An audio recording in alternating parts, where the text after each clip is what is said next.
In the bustling heart of Chicago's Loop District, where the morning rush hour painted the streets with hurried footsteps and steaming coffee cups, Emily Harper wiped down the counter of the corner diner for what felt like the thousandth time. At 28, with dreams of becoming a teacher long deferred by student loans and a single mother's responsibilities, Emily found solace in the quiet rhythm of her early shifts. But it was the arrival of Mrs.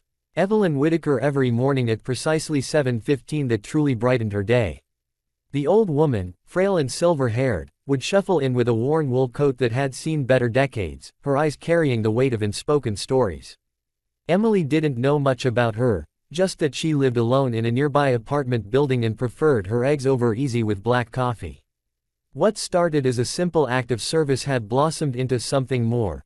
Emily would always save the booth by the window, slip an extra slice of toast on the plate, and listen to Evelyn's tales of a bygone era, when the city was alive with jazz clubs and post-war optimism. Evelyn's visits were a constant in Emily's chaotic life. Raising her 5-year-old daughter, Lily, on a waitress's salary meant scraping by. Bills piled up like autumn leaves, and the diner's tips barely covered rent in their cramped one-bedroom. Yet, every morning, Emily made time for Evelyn. She'd help her out of her coat, steady her walker, and sometimes even tie her shoelaces when arthritis made it impossible. "You're an angel, dear," Evelyn would say, her voice trembling like a leaf in the wind. Emily would blush and wave it off, replying, "Just doing what anyone would." But deep down, she knew it wasn't true. In a world where people scrolled past each other on phones, kindness felt like a rare currency. Emily's own mother had taught her that, before cancer took her too soon, leaving Emily to navigate adulthood alone. Helping Evelyn was her way of paying it forward, a small rebellion against the indifference that seemed to choke the city.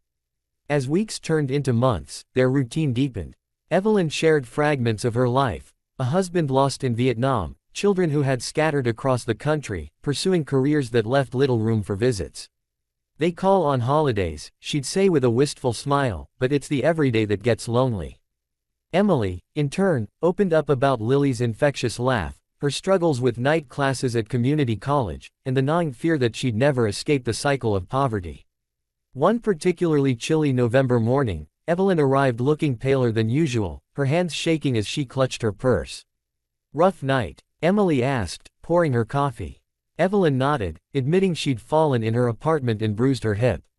Without hesitation, Emily called in a favor from a coworker to cover her shift and walked Evelyn home, arm in arm, up 3 flights of stairs. She helped her settle in, made tea, and even picked up groceries on her way back. It was nothing, Emily told herself, just humanity at its core. The diner owner, Mr. Rossi, noticed Emily's absences but never complained. "You've got a good heart, kid," he'd grumble, though his eyes twinkled with approval. The other waitresses teased her gently, calling her Saint Emily, but she shrugged it off. Kindness wasn't about recognition, it was about connection. In a nation divided by politics and screens, where headlines screamed of division and despair, Emily's mornings with Evelyn reminded her that small acts could bridge the widest gaps. She imagined Evelyn as the grandmother she never had, and in those quiet conversations, she found strength to face her own battles. Lily adored hearing stories about Grandma Eve, as she called her, and Emily dreamed of introducing them one day. But life, as it often does, threw an unexpected curve. It was a crisp spring morning in April, the kind where cherry blossoms dusted the sidewalks like confetti. Emily was midway through her shift when the diner's bell jingled louder than usual. In walked 4 imposing men in dark suits, earpieces glinting under the fluorescent lights. They scanned the room with practiced efficiency, their postures screaming security. Behind them trailed 2 sharp-dressed individuals, a man and a woman, carrying briefcases that looked more expensive than Emily's monthly rent. The diner fell silent, forks hovered midair as patrons gawked. Emily's heart skipped a beat. Were they here for trouble? Had something happened to Evelyn? She hadn't shown up that morning, which was unusual. One of the bodyguards approached the counter, his voice low and authoritative. "We're looking for Emily Harper." Her name on his lips sent a chill down her spine. "That's me," she replied, wiping her hands on her apron, trying to steady her voice. The lawyers stepped forward, introducing themselves as representatives from Whitaker Enterprises. Whitaker. Emily's mind raced. Evelyn's last name. The woman, Ms. Langford, pulled out a thick envelope.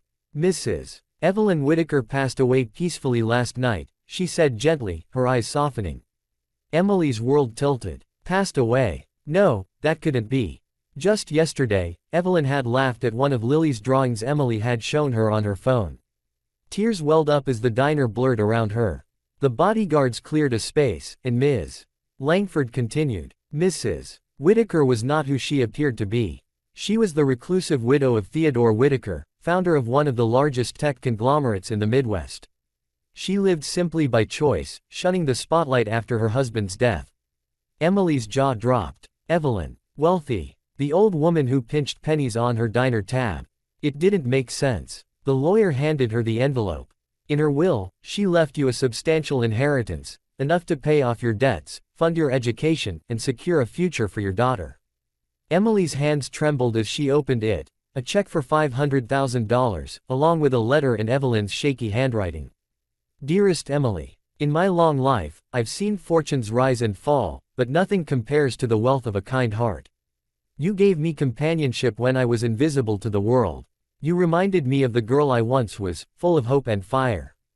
Use this to chase your dreams, and remember, kindness is the true legacy we leave behind. With eternal gratitude, Evelyn. The words hit Emily like a wave, crashing over her with profound realization. All those mornings weren't just routine, they were lifelines. Evelyn hadn't been a poor widow, she'd been testing the waters of humanity, seeking genuine connection in a world that had isolated her with wealth. The unexpected turn wasn't just the inheritance, it was understanding that Evelyn's frailty masked a strength born from loss, and Emily's selflessness had healed wounds neither had voiced. As the news sank in, the diner erupted in whispers. Mr. Rossi hugged her tightly, tears in his eyes. You deserved this, kid. But the emotional climax came later that evening, when Emily sat with Lily on their worn couch, reading Evelyn's letter aloud.